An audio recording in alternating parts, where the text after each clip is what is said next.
অত্যন্ত বিপর্যস্ত একটি দেশকে তিনি টেনে তুলেছিলেন।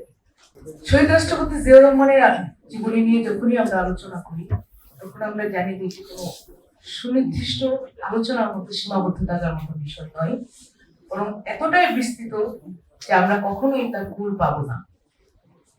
এমন কোনো ক্ষেত্র নেই যিনি তার জীবনের সেই স্বল্প জীবনে একজন মানুষ ৪৪ বছর পর্যন্ত বেঁচে ছিলেন এবং এই ৪৪ বছরে তিনি এই দেশের মানুষের জন্য এত কিছু করে দিয়েছেন, সেগুলো শুধু একটি কথায় আলোচনা করা যাবে না, সুনির্দিষ্ট আলোচনার মধ্যে রাখা যাবে না, বা সুনির্দিষ্ট রাজনৈতিক দলের আলোচনার মধ্যে রাখা যাবে না। এটি সারা দেশের মানুষের সর্বক্ষেত্রে সেটি ব্যবহারের যোগ্য। শহীদ রাষ্ট্রপতি জিয়াউর রহমান স্বাধীনতার ঘোষক ছিলেন। In the heart of the city rises a destination built for greatness. International Convention City, Bosundhara. Life takes a new course.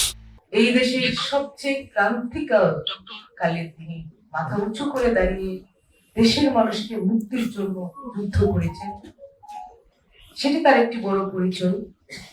তার চেয়েও যে বড় পরিচয়, যুদ্ধ বিধ্বস্ত, রাজনৈতিকভাবে অত্যন্ত বিপর্যস্ত একটি দেশকে তিনি টেনে তুলেছিলেন। তার রাষ্ট্রনীতি, তার সমাজনীতি যেভাবে বাংলাদেশকে এগিয়ে নিয়ে গিয়েছিল, সম্ভবত আমরা দীর্ঘদিন সেই ধরনের কোন চিন্তার মুখোমুখি হতে পারিনি।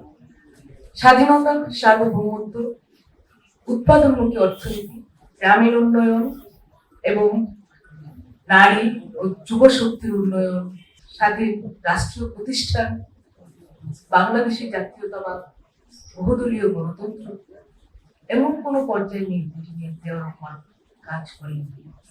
এবং তার মাধ্যমে কিন্তু আমাদের আজকের যে বাংলাদেশ, আজকের যে চেতনা, সেটি প্রতিষ্ঠিত হয়েছে।